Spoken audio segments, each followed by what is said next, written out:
The Tale of Peter Rabbit by Beatrice Porter.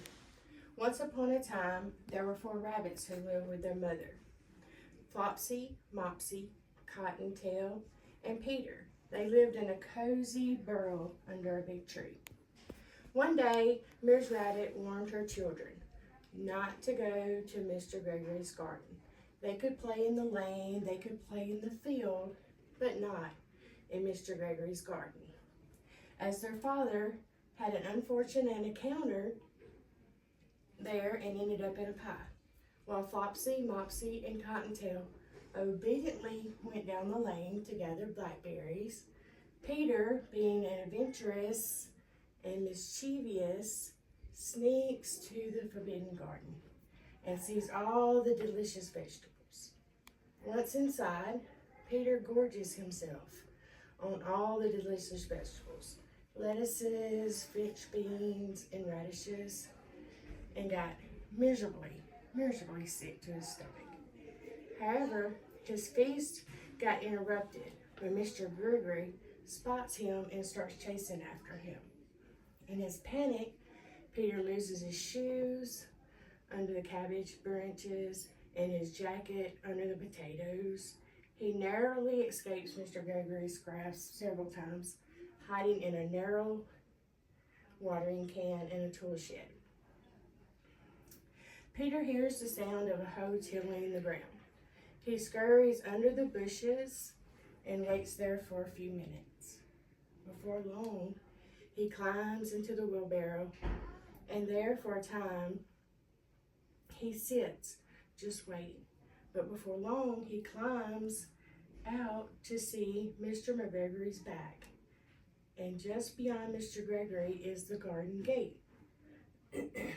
Peter slowly and quietly climbs down from the wheelbarrow and runs as fast as he can to get to the gate. Eventually, Peter finds the garden gate and slips under it, escapes into the safety of the woods. He's very exhausted and very frightened and very dirty, but with all that, he makes his way home. Ms. Rabbit looks at Peter and looks Peter up and down and knows exactly where he has been. She scolds him and puts him to bed with a dose of calamine tea to soothe his upset stomach. Meanwhile, while his well-behaved siblings enjoys a supper of bread, milk, and blackberries. According to the Junior Book of Authors, 1951, Beatrice Porter was a determined little lady with a passion for privacy and an extraordinary talent for writing children's storybooks. She was born in 1866 in England and lived with her parents. Her fame for writing was between 1902 and 1913, beginning with Peter Rabbit and ending with Pigling Bland. But Beatrice's life wasn't just about writing. She was also passionate conservative. With the proceeds from her books, she bought Hilltop Farm in the Lake District. Over the years, she acquired more land to preserve the natural beauty of the area.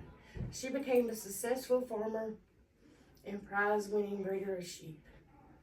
In 1913, Beatrice married William Hillis, a local socialist. Together, they continued to work on preserving the countryside.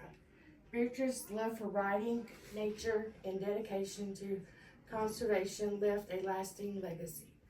When she passed away in 1943, she left almost all her property to the Natural Trust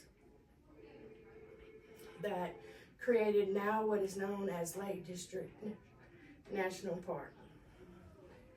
And as noted by the biographer, she died as she lived, as simple as possible, courageous of what she was doing.